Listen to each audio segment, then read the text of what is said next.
Hello and welcome everyone to the next volume of Hiveswap Friendsim. So it's been about 2 weeks. We're getting into a standard swing of things here. Last time we played the Hiveswap Friendsim here on Twitch or on YouTube, depending on where you're viewing from. We played Volume 10 of Faraway Lands and Nearby Pals.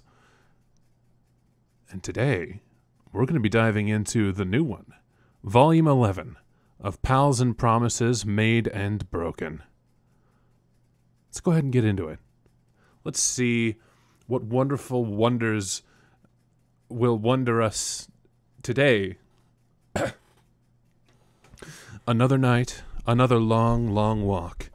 Despite the blisters, you have started to feel truly optimistic. You've got a lot going for you these days. True, you're still technically a castaway on a hostile planet with absolutely no hope of rescue. But if you're completely honest, Earth was pretty shitty too.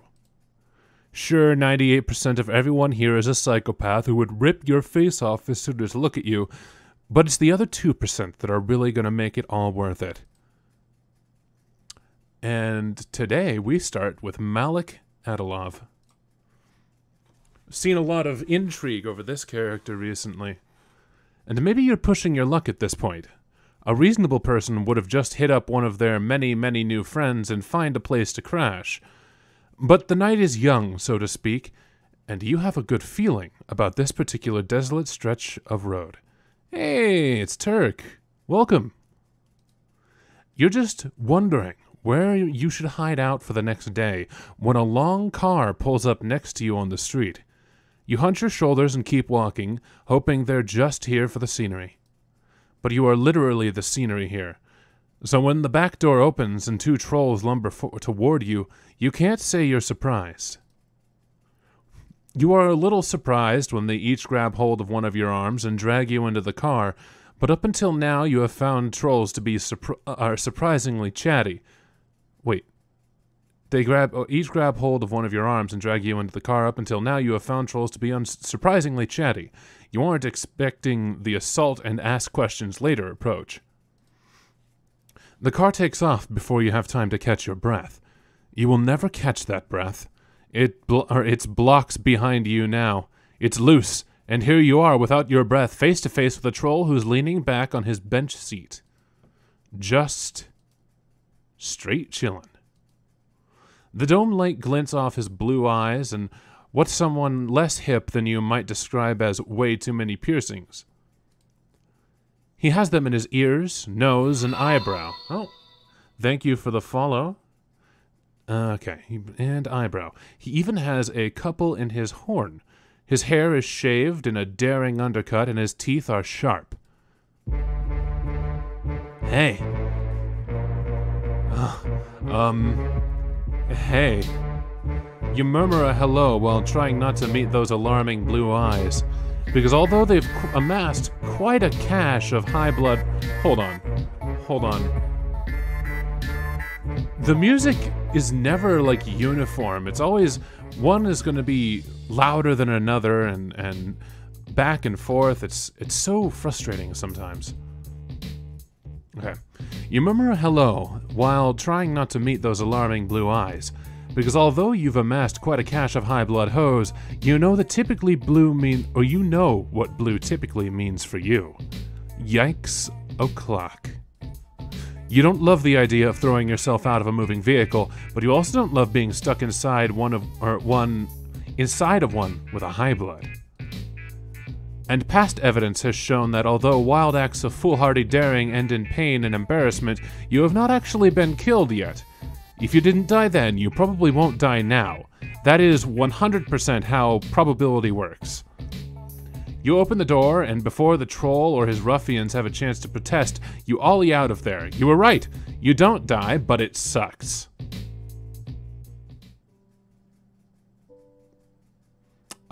Okay, I didn't expect the, hi option to end in bailing the fuck out. I expected it to be the, hello. are you taking me somewhere option. But I guess I'm supposed to be confrontational and say, yo, what up, asshole? Not what I was expecting, but let's go ahead and get back in there. Hey yourself, asshole. Oh damn, some of your newfound self-confidence just bubbled out of you like spit up from an infant, but this is gonna go bad fast. But instead of immediately murdering you, he looks you up and down, checking you out in all of your ragged glory. He smiles, slow and lazy. It does things to your guts. Friendship things. His smile stretches wider, going slightly lopsided from his piercing. He looks like he likes what he sees, even if what he sees is you being a rude bitch. Fair. I did just get my boys to drag you off the street. I get how that equals a little not chill. Sorry about all that. I'm Malik. Malik doesn't look too sorry, but you're distracted by one of his boys who is looking at you through a familiar pair of eyes hidden behind a fall of dark bangs. Hey, I was wondering if you remembered me. Remember? You doubt you'll ever forget, even with extensive therapy. Aww.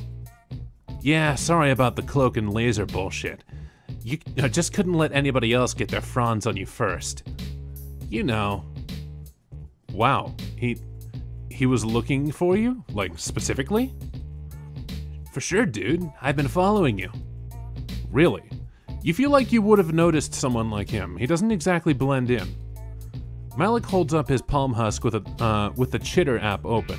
You recognize your own profile. Your follower count has gone up significantly since the last time you checked. Right.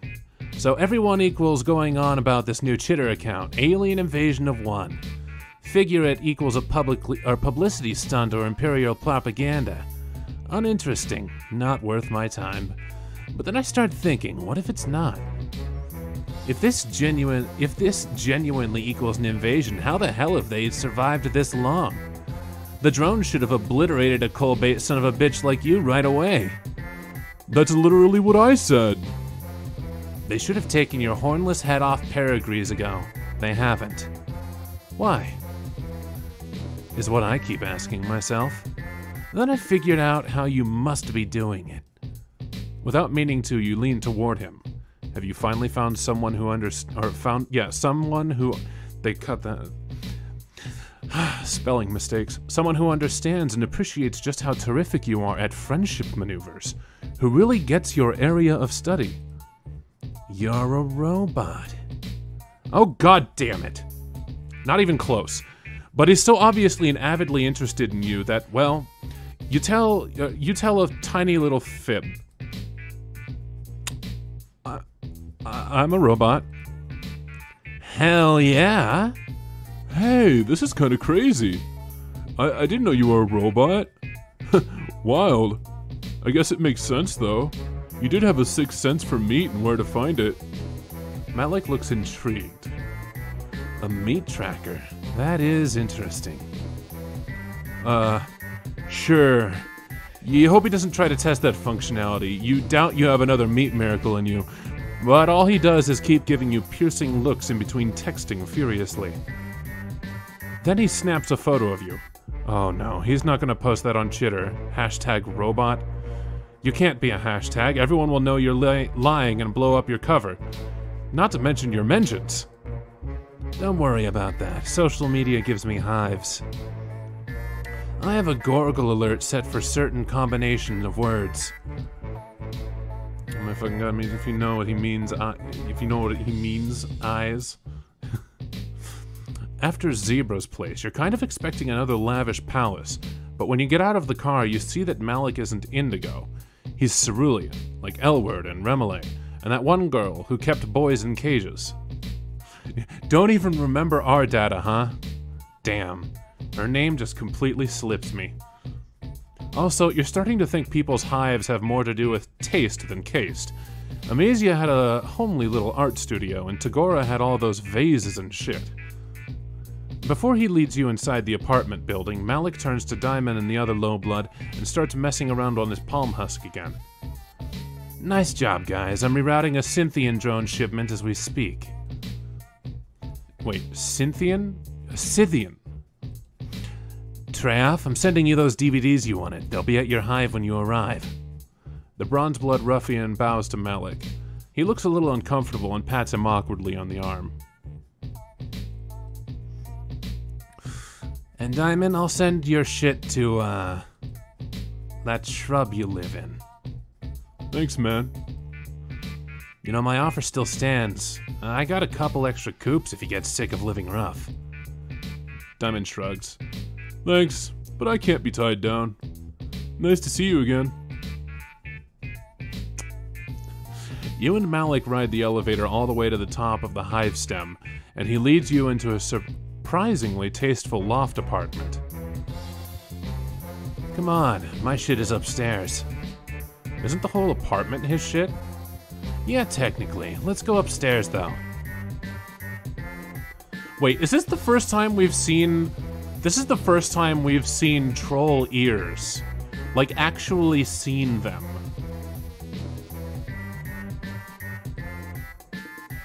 Oops.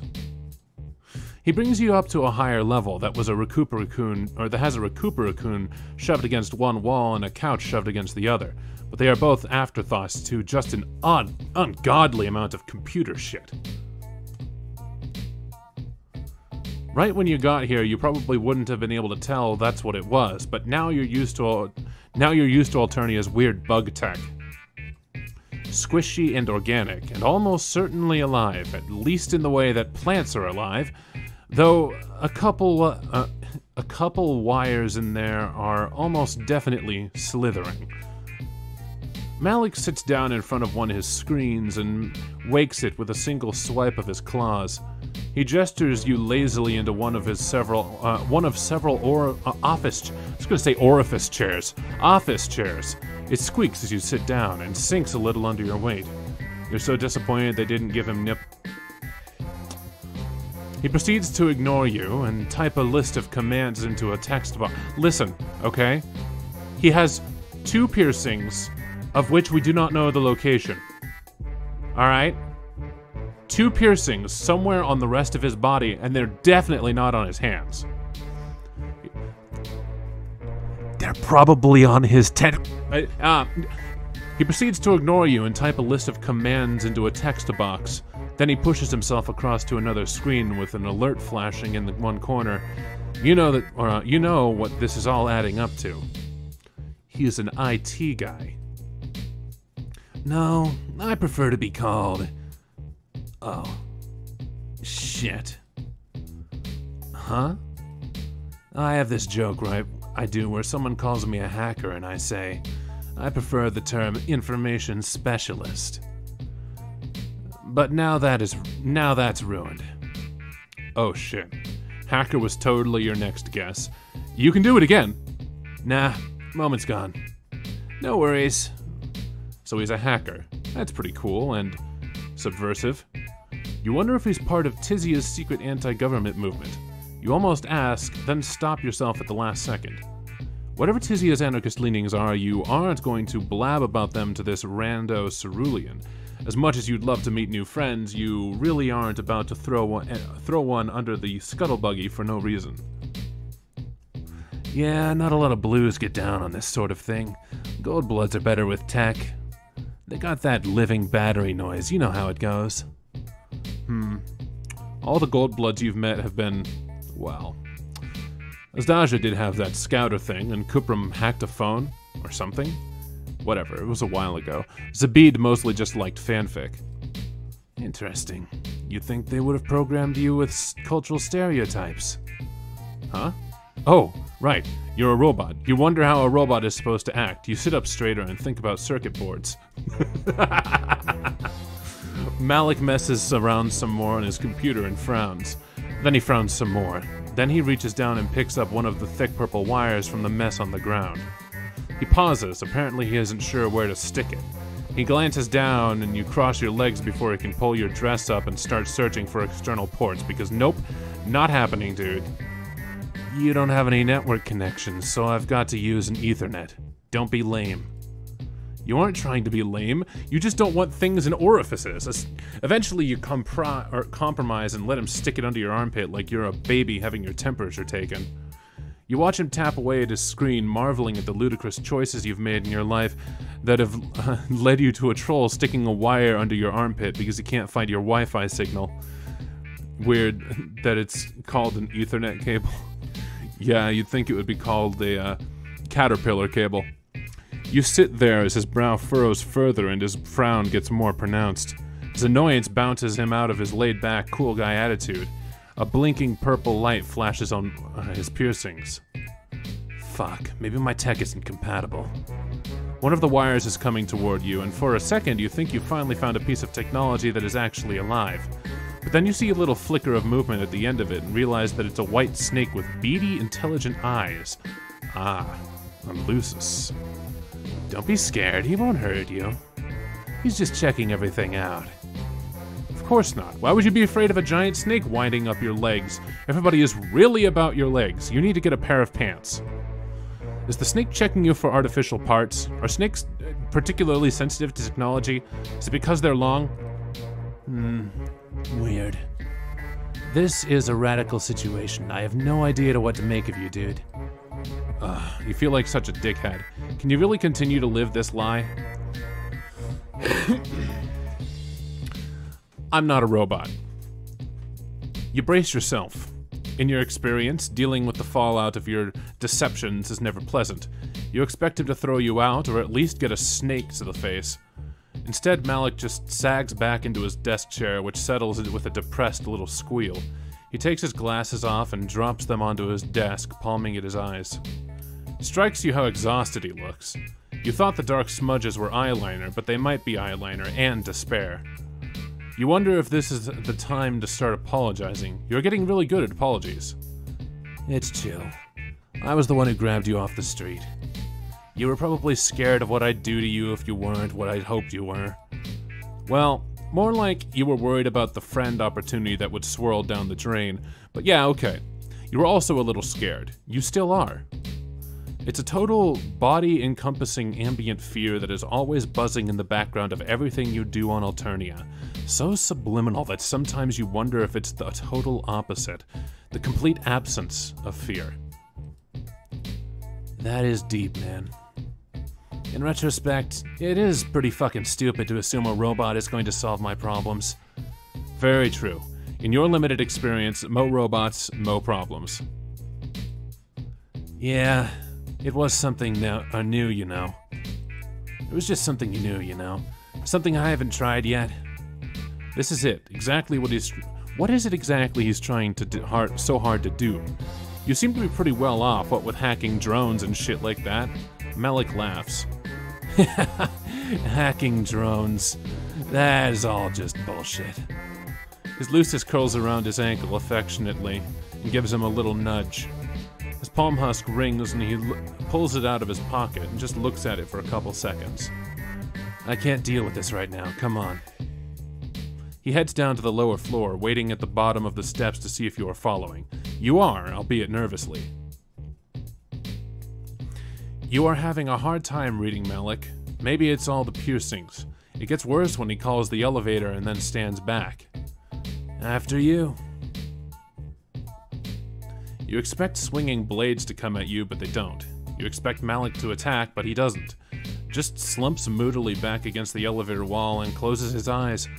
His palm husk rings again, and his jaw tenses. The elevator goes past the lobby, then it goes past the basement, and the sub-basement. Fuck, what's the sub of a sub-basement? Dude, what? The sub-sub-basement is just a square dungeon-like space, damp trickling down the walls. Your stomach crumples and your heart bounces up into your throat. Oh no. Is this Malik's cerulean murder dungeon? A phantom pain presses against your ribs and arm. But Malik just leads you through a gap in the wall that you initially took for a shadow. It opens into a tunnel with rough stone walls and dirt-covered floor. It's clearly man-made, or troll-made. The air grows damper and the sound of rushing water gets closer and closer. You emerge from the tunnel and find yourself on the bank of a wide underground river. Malik sits down on the edge of the overlook. Sit down. Sorry, this is not as comfortable as the loft. Oh man, Malik brought you to his special place. I don't know if I'd call it special, but it is a place I come a lot. You sit down next to him. You get how this could be pretty zen, just watching the dark water flow by. The walls glow with an eerie bioluminescence, digging craters underneath Malik's tired eyes. Also, he pulls his phone out and shows you the screen. No husk signal. This is the only place I can really unplug. Kind of relaxing, you know. Oh yeah, you imagine the demands of being an information specialist could really put a dent in your chill. Yeah. You sit there with a rock digging into your ass and allow yourself to appreciate just how deep this gesture of trust really is. Even after you lied to him, he wants to tell you his life story. Fuck, you love life stories. You ask him exactly what he wants with your non-existent robot laurels. He said something about reprogramming drones, didn't he? Could be part of the resistance? What? You mean all that low-blood rights stuff? Nah. What's even the point? That's a great way to get cold. But he helped Diamond and the other little guy.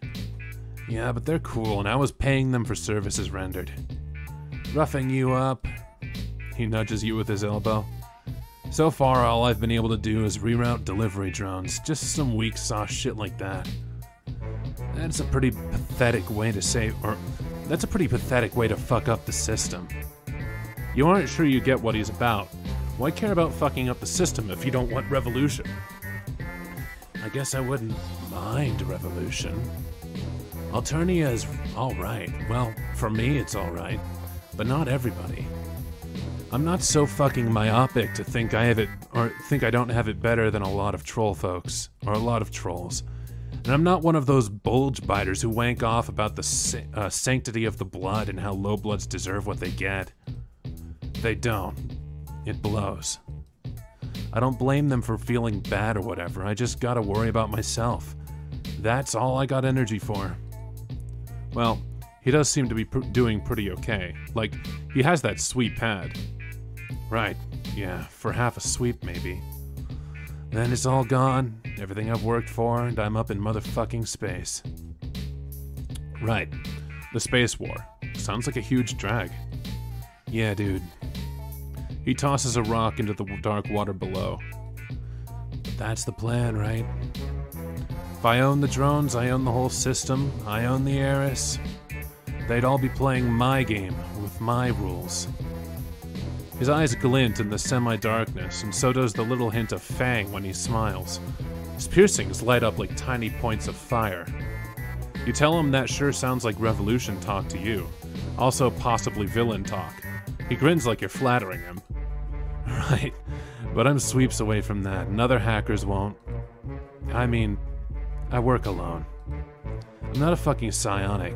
I can't use mind honey, it won't kill me in the way it would a Rusty. But I definitely get the runs. And I don't have sweeps, I have months, maybe pedigrees. You ask him if he thinks things are gonna be really bad for him up there in space. Like I said, not a psionic, or a psychic, so no one is gonna turn me into a battery. They'll make me a fucking soldier, or a spy. What about his hacker skills? Oh yeah, check out all my illegal activities. Please give me a good assignment. Hell no. Yeah, he couldn't really put that on his resume. If I was a high blood, I could get away with it probably. Or they might think it was cute if I was a low blood. But mid-cased? Like, no way. Fuck, there's gotta be something. He pulls out his palm husk and starts frantically tapping away. Wait, you thought he didn't have any signal down here? Yeah, but I got a Wi-Fi hotspot. What am I, some kind of fucking Luddite? Or Luddite? He gestures to one of his earrings. You aren't sure if he means his jewelry or his jewelry is the Wi-Fi hotspot, or if that's a troll gesture for you are an idiot. Hey buddy, you said you were gonna unplug. That's important to your mental health, isn't it? Getting off the internet once in a while? You can't really speak for yourself since you've only very recently become an internet celeb. Malik waves you away. You make a grab for his palm husk. You aren't honestly sure why. Maybe you're trying to be flirty or playful or some shit, because everybody knows there's nothing more flirty and playful than stealing people's stuff. Bitches love that. You manage to snatch it away, but your floppy fingers fumble and you lose your grip. Malik's phone sails over the edge of the top or of the bank and into the dark waters below. That splash is the sound of your doom. Malik stares at the water, then he stares at you. His mouth moves soundlessly. You threw my tech in the water. Malik puts his hand on your shoulder. Somehow, against all possible odds, he's still gonna be chill. Wow, what a guy.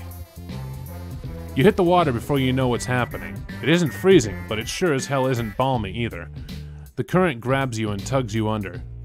Your knees and elbows scrape rocks, and your dress tangles around your legs and makes it hard to kick back toward the surface. The water is so dark you don't even know where the surface is.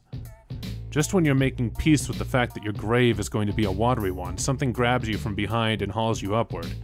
You gasp down air, choking in more water than anything else. Two strong hands push you up on the bank, then begin smacking you on the back. You don't think it'll help you cough up any water, but you do think it's gonna bruise. My bad, dude. That was reflex. You threw my shit in the water, so I threw yours. Are you okay? Hey! You hack up one more gasp of water and give Malik a thumbs up, as if he's as wet as you are, hair slicked back off his forehead. It makes his eyes look huge and impossibly blue.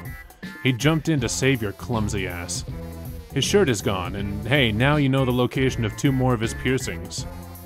You apologize for grabbing his phone. In retrospect, you should not have tried to be cute at the edge of a river. Yeah, you don't have to try. I mean, fuck. Malik flushes. Right, now you just have to look like a drowned squawk beast. Sorry I fucked up your rumpus robe. He's 13 because there are 2 unaccounted for at this specific moment. The 4 studs on his brow count as 2 piercings. I know where another is, and that just leaves 1 more unaccounted for. And let me tell you, I have thoughts. Alright, Rig, you thirsty son of a bitch. I'll lend you something.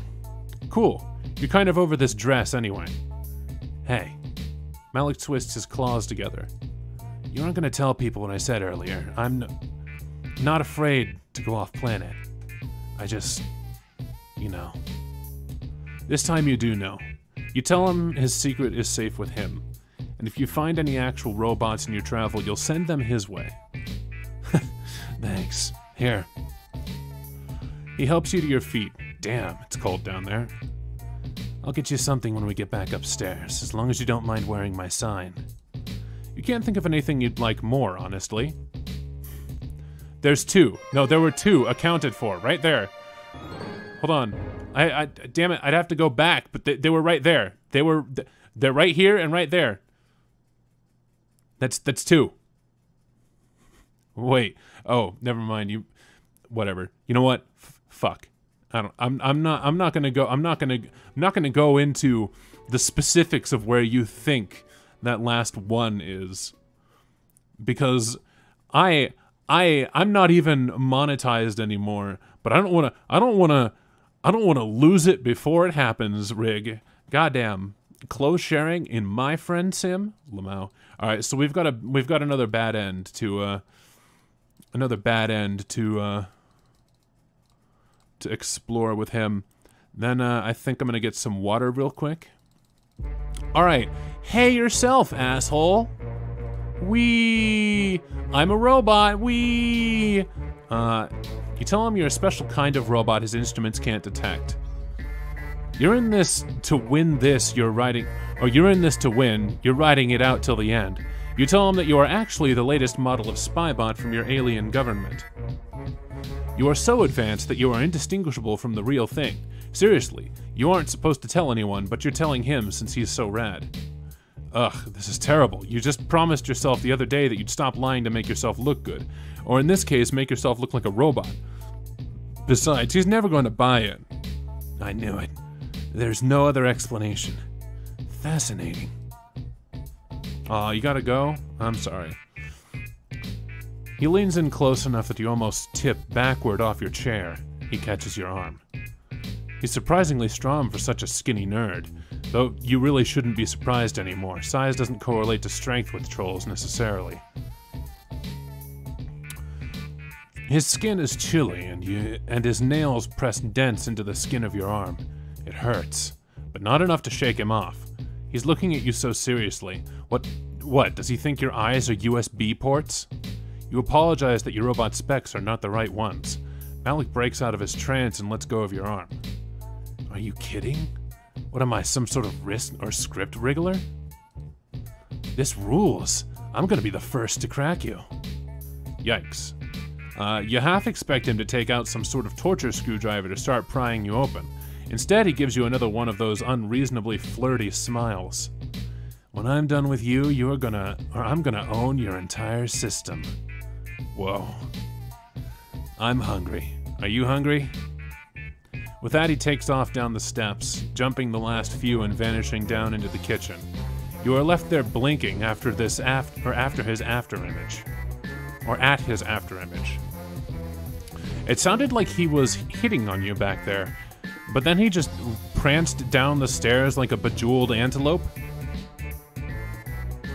You creep down to the kitchen to find him pulling things out of cabinets, opening the fridge with his toes, then slamming it shut with a hard kick so that all the stuff on top rattles. His palm husk rings and he pulls it out of his pocket, answering it and spitting a bunch of jargon at the person on the other end. He does all this while rooting around in a drawer of cutlery, talking loud enough to be heard over the rattling.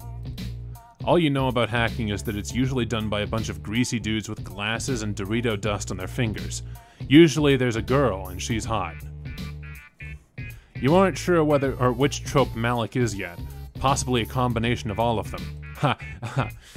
While he yells at somebody over the phone about blockchain, you take the time to wonder rather sheepishly how many other piercings he has and on what parts of his body.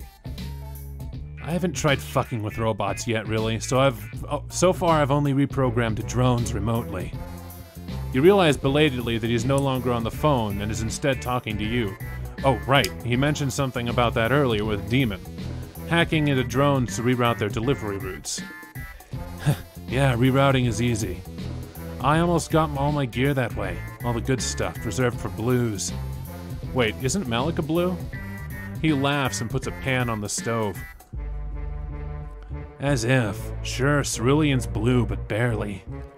Every indigo you meet's gonna make sure you know it. You want to ask him if you can help him with anything, but you barely know how to cook when you're on your own planet. He pauses with 2 eggs above a mixing bowl. Hey, you like cluck beast embryos? What now? He cracks the eggs. The yolks are purple and runny. Your stomach squirms uncomfortably. Oh, my bad. Can you even eat? What? Oh yeah, robot. Of course you can eat. It wouldn't be a very clever disguise if you couldn't eat, right? Although, now that he mentions it, you really haven't been eating as much as you did on Earth. The meals you've had have been few and far between, but you aren't even that hungry. Weird. Oh god, what if you are a robot? Plot twist. Malik is not privy to your existential crisis, and therefore keeps cracking eggs. Cluck beast embryos. God, troll words are so ridiculous. Not really. No language is inherently any more ridiculous than any other, subjectively. They should really have programmed that in when they taught you to read Alternian. What? Nobody taught you how to read. You're on Chitter. All of your chirps are Alternian. Let me see your palm husk. He holds out a hand for your phone. His nails are painted a shimmery black, and he has one of those thick rings that could double as a brass knuckle. You tell him that you figured you just had the palm husk on the Earth setting, but of course that makes no sense. Nobody here knows about Earth or about English, for that matter. You're pretty sure it's not even the most commonly spoken Earth language. Nope, no translation software running. And this is good old-fashioned Alternian. Well, it's not old-fashioned, it's contemporary. That's an idiom. See, if you weren't a robot, this would be really weird. Well, it is already kind of weird that you're a robot. But your Alternian is perfect. You want to tell him that your Alternian is in no way perfect. You have literally no idea what is going on. But before you can get the words out, a terrific crash comes from somewhere above you. Malik drops your palm husk into the bowl of cluck beast and embryos. Dang. Fuck. Drones. Shit, you don't need this right now. You, a fake robot with no chance against a real robot. With lasers. Even worse, Malik rounds on you, lips drawn back from his teeth. You, this is your fucking fault. They must have tracked you here. No other way they could find this place. I'm off the grid. You try to point out to Malik that maybe the drones are mad about all the hacking business, but he ain't listening to you. He's shoving his palm husk into his pocket and making a leap for the kitchen window. Fuck, can he survive a 10-story drop? You weren't sure. One thing's for sure, though. You can't.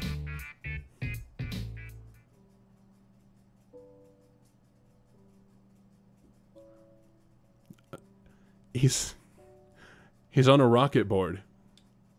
Oh man, where have we seen those before? Seems like something that ceruleans just kind of have. You think about that yet, Rig? It seems like ceruleans just kind of have rock. Hey, there's the unaccounted for fucking piercing. What up? No more lewd business on my Christian channel, damn it. All right, so we're gonna go ahead and take a really quick look at what his sign was, because I really enjoy archetyping the characters to kind of see where things connect. So he was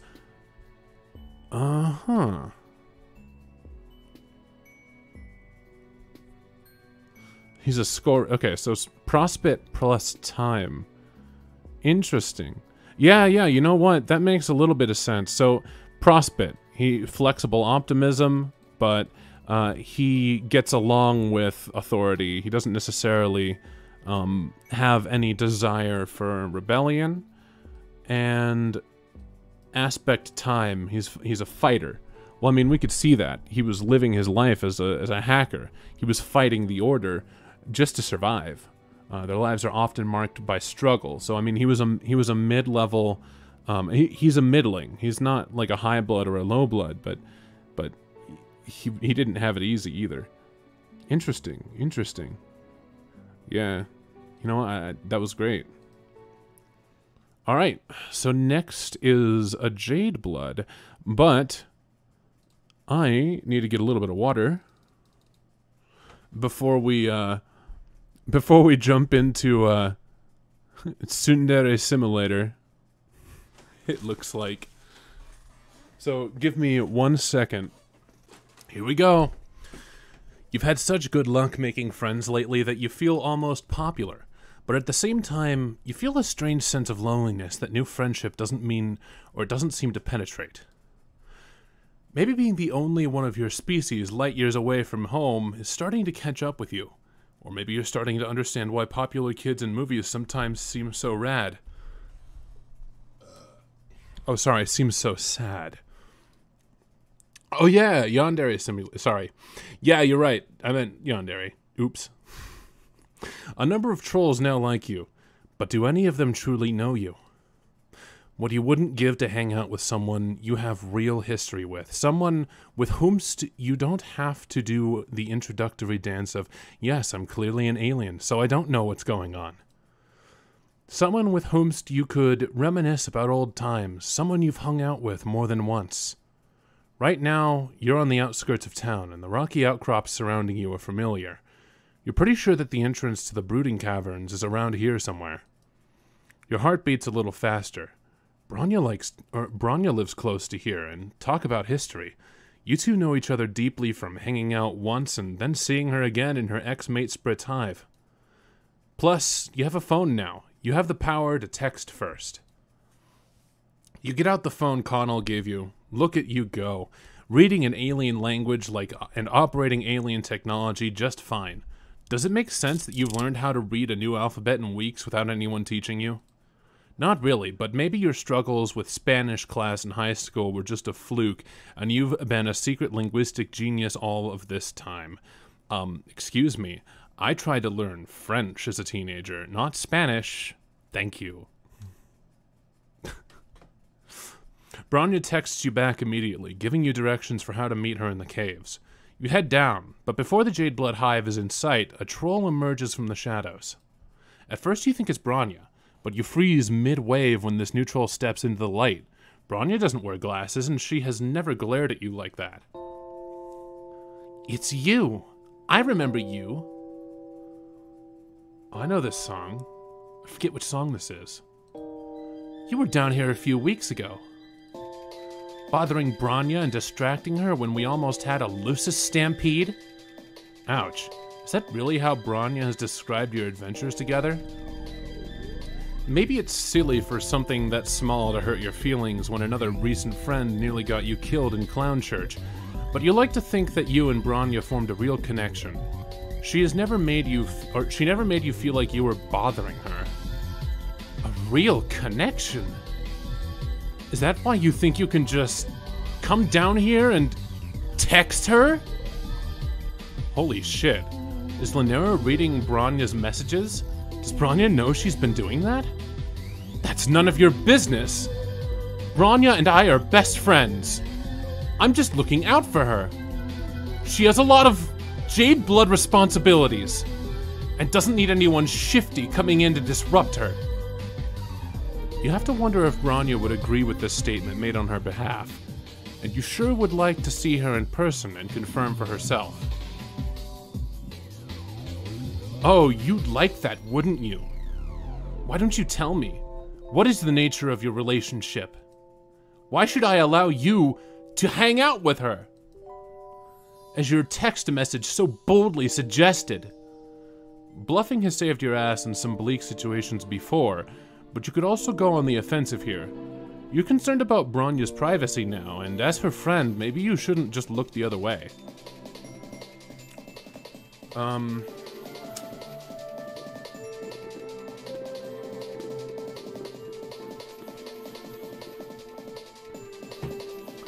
Let's make some wild claims.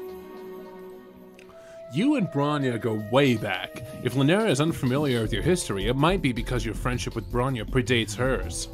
And actually, part of why you texted her today was because your close friendship has recently been getting a little red, you could say. Bronya needed someone to step in and fill the hole in her blood pusher left by Elward after all. Considering the changing nature of your relationship, Bronya has been even more protective of you than usual lately. Lanera doesn't seem impressed by your astute cultural knowledge, nor does she look intimidated. Her glasses reflect opaque in the murky cavern light as she takes a step closer. Her claws, you've just noticed, are very sharp. Bronya is very protective of those she pities. You've got that much right. If you're telling the truth, and I don't know that you are, maybe she would want to protect you if she knew that you were here. Oh fuck, you fucked up. If Lanera intercepted Bronya's phone, then Bronya has no idea you reached out, and you can be disposed of with none the wiser. Oh no. Look what you've made me do. You had no idea someone in a skirt that long could move so fast.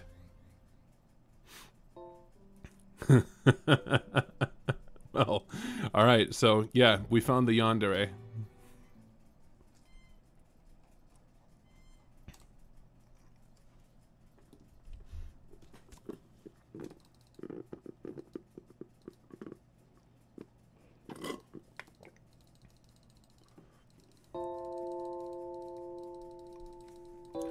Alright, what right does Lanera have to creep on Bronya's phone?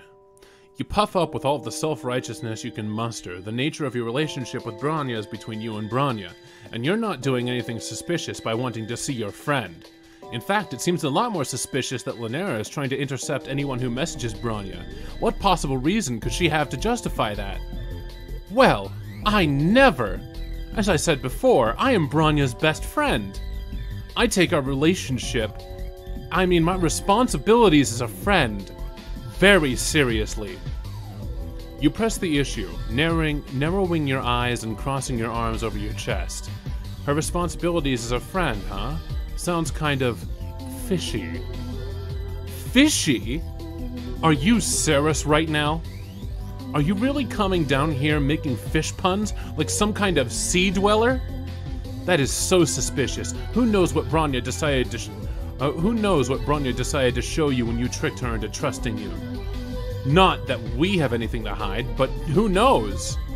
If you're at all associated with Sea Dwellers, then we have a pretty big problem in our hands, don't we? You've heard of Sea Dwellers by now, but none of your friends have talked about them much. Mostly you've gathered that they dwell in the sea. You don't know why it would be extra bad for you to be one of them, but it's clear you need to backpedal. Before you can try to disown your choice of fish-related phrasing, Lanera advances on you. Obviously, I can't let you talk to Bronya now. You are way too suspicious. I think you and I should have a private conversation instead. At least your life is uneventful when you're unconscious. When you come to, you're sitting on a chair with your wrists tied. As your eyes adjust to the darkness, you realize you're in a smaller cave than the big open caverns that led to the Jade Blood Hive. A light switches on, and you can see that the cave walls are lined with bookshelves, and there's a desk in the corner. There are books and notebooks and bulletin boards, and with what looks like outlines and study guides are pinned to them. And in front of you is Lanera, holding a knife. Oh good, you're awake. This is my study cave. In the Jade Blood Hive, it's harder to concentrate because people break the rules and I get irritated, so I come here to do homework. That's all. Just homework. When you take a second to look at the bulletin boards, you see a lot of what Lanera has pinned up are pictures of Bronya. There are a few pictures of Lanera and Bronya together, but it's mostly just Bronya by herself, and even a couple blurry photos of Bronya and Elward. What are you looking at? There's nothing to see here. She brandishes the knife in your face, and okay, yeah, sure, now she and her gigantic knife have your full attention. And you are not looking at her creepy Bronya shrine anymore. I brought you here because your messages to Bronya were highly suspicious. I don't know you, and I don't trust you. You could be trying to see Bronya for nefarious purposes. So I brought you here, to vet you. Now we can talk about what your real intentions are. So, you're definitely going to die in this cave, held captive by an unhinged Jade Blood who was convinced of your guilt the moment you dared to text her best friend. That kind of sucks. You tried so hard and you got so far, but in the end, it didn't even matter. Oh, come on! Stop playing the victim! If anyone is the victim here, it's me. I try so hard to be there for Bronya as her best friend, but she doesn't even... Lanera stops abruptly. You see her lower lip start to tremble before she turns her face away from you. The sharp tip of the knife pointed at your throat droops a bit. Its dejected swing takes it dangerously close towards your navel, and you try to subtly lean backwards in your chair. Lanera interprets the noise of distress that escapes your mouth as a noise of sympathy. It's fine, though. Really, it's fine. Our friendship is great. I wouldn't change anything about it. It's fine as long as she doesn't have any other friends. Because I'm her best friend. I should be the only one she needs. Oh my god. Lanera's knife is now completely lowered, pointing at the floor. That gives you some hope. She seems to have forgotten about her Sea Dweller suspicions. Maybe if you can help her talking about Bronya, the whole stabbing notion can be taken off the table and she might even let you go. You rack your brain for all of the knowledge of Alternian relationship dynamics that you've managed to compile during your time in this planet. Best friends. They have a special word for that, right? You tell Lanera that you're sure Bronya doesn't need anyone else. Even if she and Bronya are Morels, then Lanera must be very special to her. What? I never said we were Morels. That's not even the quadrant I want her in. I mean, never mind that. How dare you make assumptions? Hello, knife points again. Oh shit. All you meant to say was that you thought her relationship with Bronya was probably fine. You figured they must be in a quadrant together because you're a clueless alien. You're bad. I get why you would think that. It's probably so obvious that my feelings for her are very red. Lanera hangs her head and her shoulders shake. Tears roll down her cheeks, dripping onto her crisp shirt collar and the knot of her jade green tie. I know I don't have a chance. She doesn't think of me that way. I'm her loyal friend and second in command. That's all I will ever be to her, no matter what. And I try to do a really good job at being her best friend. Because what else can I do? If I'm her best friend, then at least I'm still in her life. At least I mean something to her. Maybe it's the fact that Linnera's knife hasn't come close to any of your major arteries for a hot minute, or maybe it's the tears.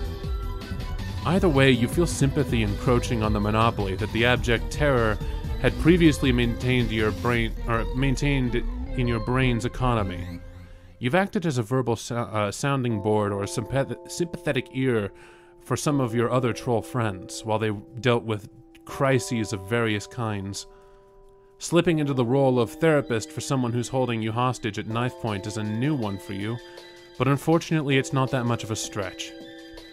It seems like young trolls in Alternia have to deal with these heavy life issues by themselves, feeling so alone that they're willing to turn to an alien stranger to help them work things out. And then again, maybe life is that grim and isolating for human teenagers too, and you just never noticed it before. Maybe everyone's too mired in their own shit to look up and recognize that the moo beast fecal matter is waist high for everyone around them too. You clear your throat and speak with as much consoling gentleness as you can muster while your head still throbs from where Linnera knocked you out. It seems like trying to be Bronya's best friend isn't making Linnera very happy. Of course it isn't making me happy. I can't keep her from having other friends no matter how hard I try. And she's amazing.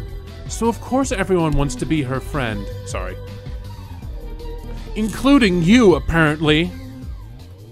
You barely even had a chance to miss that knife before it's waving around again. Yikes. Your friendship with Bronya is nothing like her relationship with Linnera. You don't count as any kind of competition. Bronya is one of many friends to you, and while you cherish her and support her endeavors, you appreciate the joy and fulfillment that can come from having many different friends instead of depending on a single person to meet all of your emotional needs. Sounds fake. Why would I ever want any friends besides Bronya? She is my whole world. Okay, but it seems like it's painful for Linnera to be relying on Bronya to be her whole world when Bronya isn't doing the same in return. Has Linnera even ever talked to Bronya about any of this? No. Never. I'm terrified to tell her how I feel. Being her being her best friend feels awful. But losing her would be so much worse. I can't take that risk. But if Linnera never talks to Bronya about her feelings, she'll always be unhappy because she wants more. Even if she thinks that it's unlikely that Bronya feels the same way, maybe open communication with her friend could help Linnera process her feelings and move on. You know that Linnera has a big heart, or blood pusher. I prefer Pump Biscuit myself, and many fine qualities, and she doesn't deserve to be stuck in this unhappy, unrequited relationship purgatory forever. Wow. You really think I have fine qualities? You try very hard to think about, or you try very hard not to think about the glint of that knife. Sure, Linnera has positive qualities. She seems loyal and well-organized and studious and caring.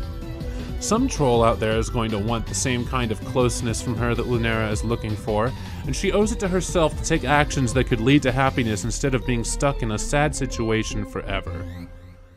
I don't know. Maybe you're right, or maybe you're wrong. But I don't want to move on. Even if I know I should. I just want to be with Bronya forever. Linnera crumbles to the ground, dropping the knife and sobbing into her hands. It's hard to watch someone in this much distress and not want to help them. But on the other hand, her misery has distracted her, and this might be your only chance to try and escape.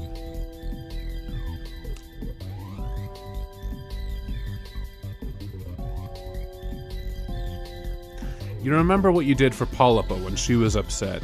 Sitting in a chair with both hands tied behind you doesn't make for ideal shoosh-papping conditions, but maybe you can approximate the gesture?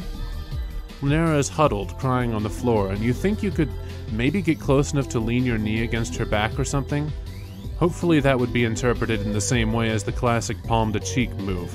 Oh no. You inch your chair closer to her, but you lose your balance and wobble, and then topple forward. Lanera's discarded knife is right there, sharp edge ready to plunge right into your incoming soft body, but then Lanera moves quickly and grabs your chair and saves your life. Oh shit, that was a close one! You really could have died! She stares at the knife with huge round eyes, clearly shaken up by your near-death experience just now. Considering how often you nearly die these days, you feel more blasé about it, but you're glad it's having an impact on her and if it makes her rethink the whole kidnap and stab thing. I'm so sorry. I don't want you to actually die.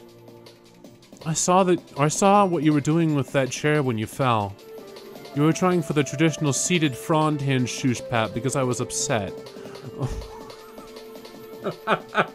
That's a thing? That's a thing?! Why is that a...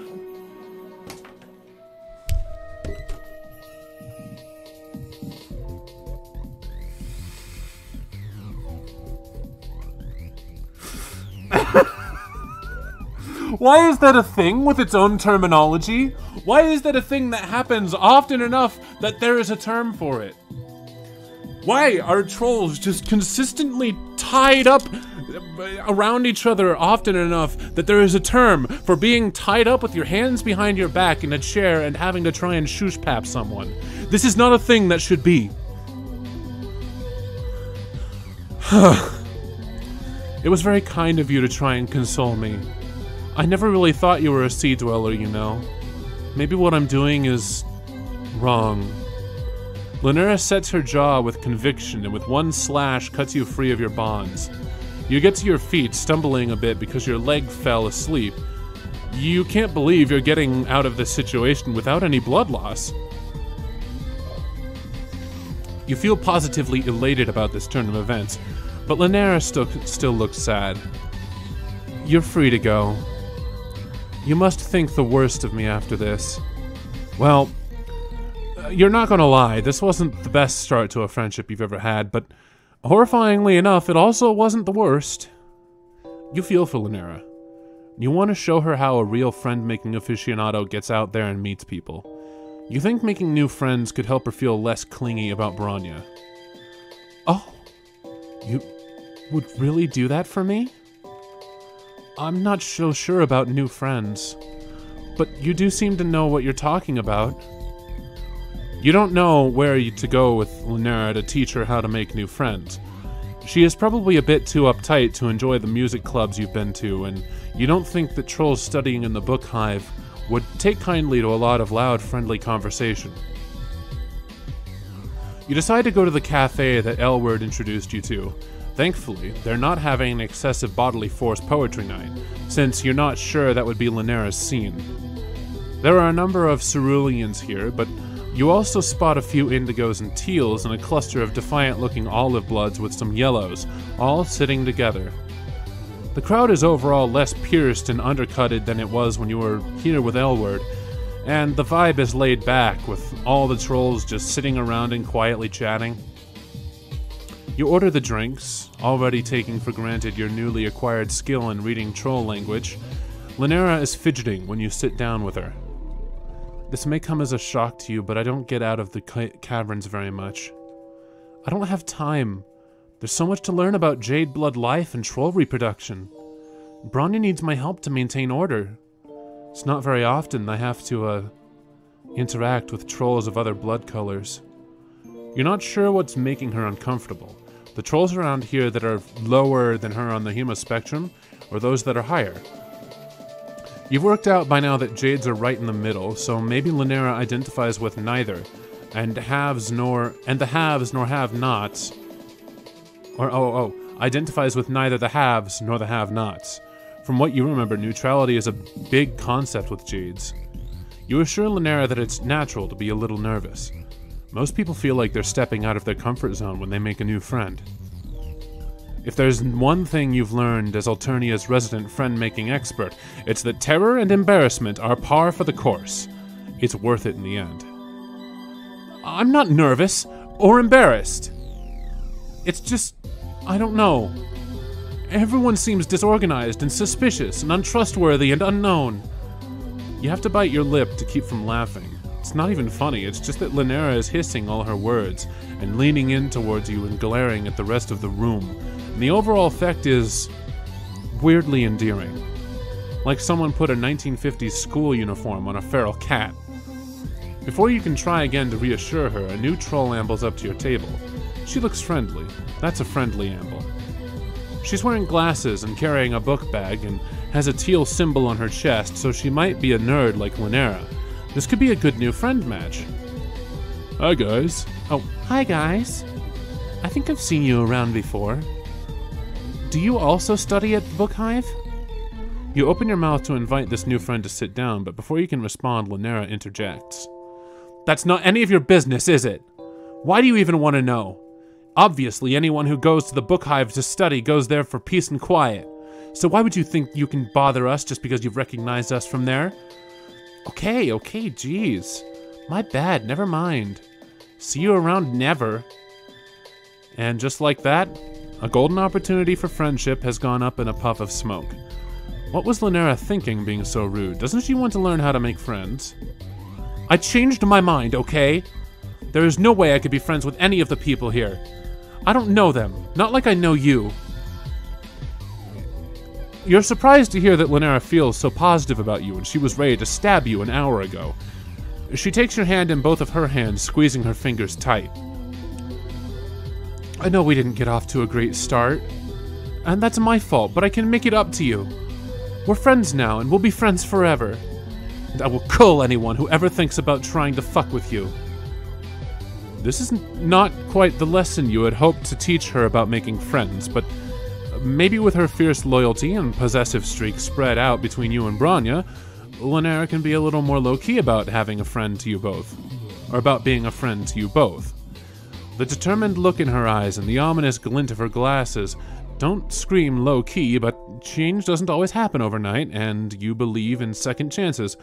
You believe that Linera will be capable of healthy friendships someday.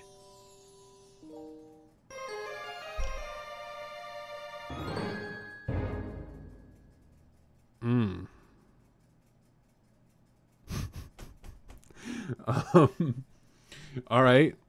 So, okay, shit.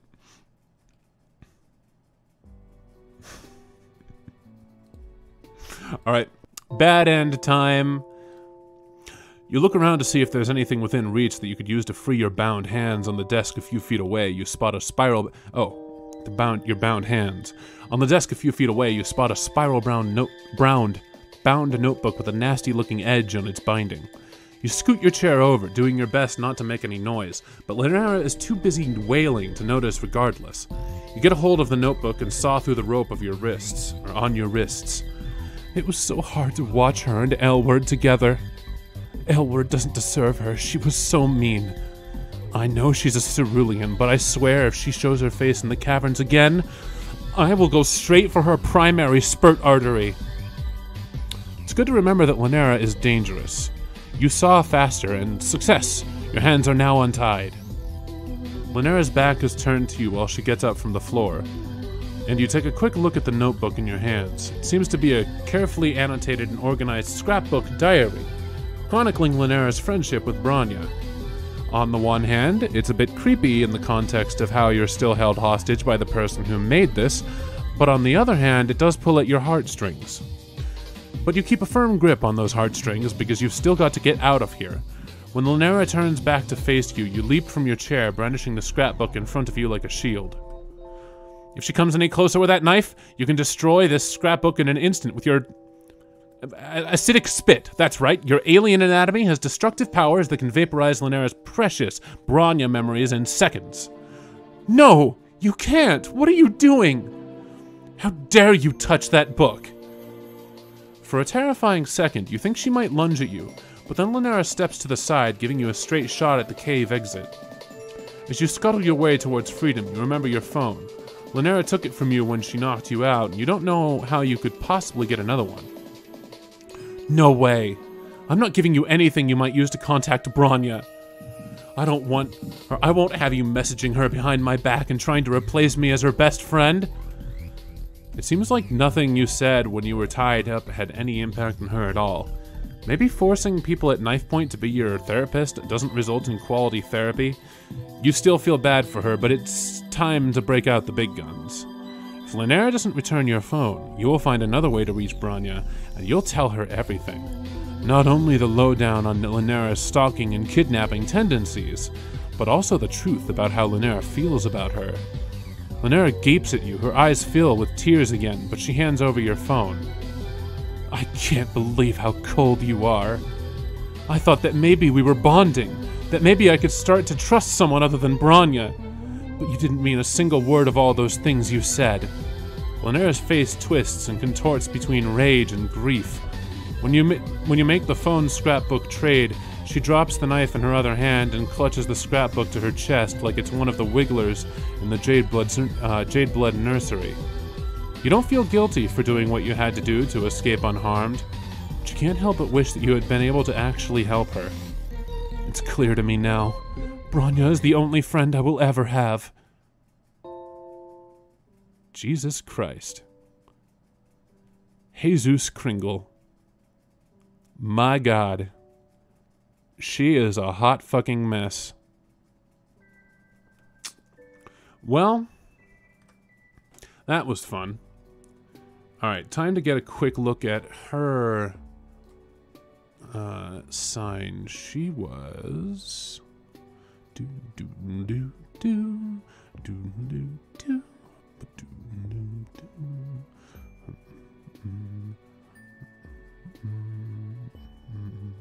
She was that one. There we go. Viraborn. Oh my. You know, I think I saw that one coming. I think I saw it, yeah. Rage coursing through her veins. Those bound to the aspect of rage are bringers of chaos. They possess great contempt for lies or false ideas, including the stability that false ideas can impart.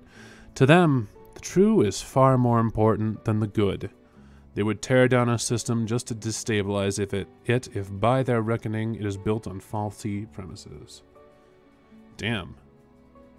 Imagine, oh god, imagine the fallout that would occur if Bronya just kind of casually said, casually said anything that would make her think they weren't actually friends, but they just worked together because they were both Jade Bloods. Oh man. The fucking chaos.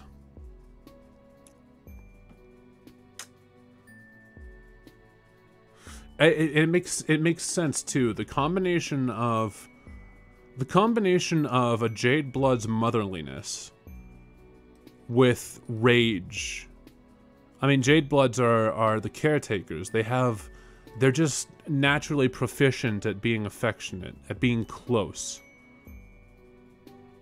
Bronya would be turned into a damn skin suit. Which Lynera would probably proceed to wear. Not gonna lie. So yeah, that was two very interesting trolls. So my first impression of Lynera, let me pull up her, yeah. I mean, she seems so unopposing on first glance, you know? Self-appointed to the honor roll, hollow point bullet journal. She's got a list of names, and they're all in red, underlined. I mean, that just kind of... that seems pretty fucking harmless. Everybody's got people that they hate. Names in red that they've underlined, especially if they're teenagers and they're passionate about things. She just seemed kind of normal. Absolutely. Malik is bae. Malik is pretty interesting, not gonna lie. With piercings in places that will not be mentioned under threat of denial of monetization. Oh, it's a Taylor Swift song. I don't listen to this shit. You expect me to know about a Taylor Swift reference? What is this? What do you think? What do you take me for? Goddamn. Yeah, Malik was pretty good, though. I enjoyed Malik. He's very, down to Alternia. He seemed pretty down to Alternia. Hacker, etc. And he really has a lock on, You just know that made her songs mad. Her fans mad. Her single fan mad. Interesting. Neither than I just know that song made her fans mad because it was so dark. Well, you know, that's a thing. That's so Malik was cool. Malik was chill. Lynera, when you really dig underneath all of the hostility, her jade blood really shines through, but therein lies the rub. You have to get past all of this hostility that she's got. Oh, man. I think the only way to possibly make friends with Lynera that doesn't involve having a knife at your throat is, probably to approach her while she has another friend nearby. But that said, I've had a wonderful time streaming this and recording this for YouTube. You guys have been really swell. You've been a great audience, and I love reading your messages as I go through these scenarios. I think I'm gonna go ahead and wrap up the recording so I can get down to editing it. So, before I do that, before I wrap up, I just want to say to everyone on YouTube, those of you who are new, thank you so much. Thank you so much for for coming in. There's going to be new content soon. I've just been. This is now I'm gonna segue into the apology for my long-term viewers. You guys, I'm so sorry that I promised I was going to be doing a video real soon here. I'm still working on things, but summer is just so fucking hot. You can't imagine how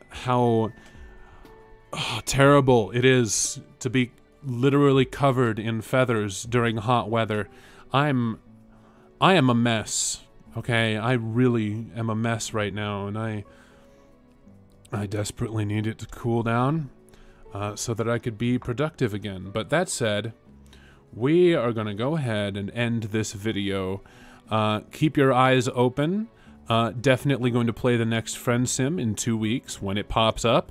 And aside from that, I have no idea when I will release my first video on aspects and how they work. Recently, I've been doing a lot of experimentation in private with people. I did something interesting today where I jumped into a Discord server and I just started diagnosing people based on their, not like medical diagnoses, but I diagnosed their personalities based on their true zodiacs, or their extended zodiac true signs. And I keep irritating myself with the fact that I nail these things with 98% accuracy. It's kind of frustrating because I want to be skeptic of this shit, but how it do, fam? That's just what happens, man. It seems like it's less obtuse and vague than classic astrology and zodiac, and yet the extended zodiac really boils people down to identifiable personality traits, and yet it still seems like even with all of the specificity, it manages to nail people on the money 9 times out of 10, and I hate it.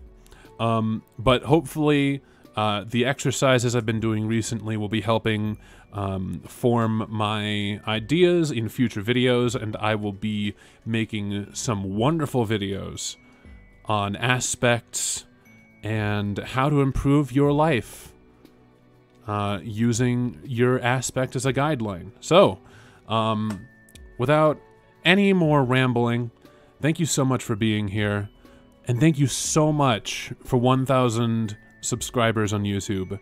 I couldn't ask for a more wonderful fan base. You guys are really swell. Have a fantastic day.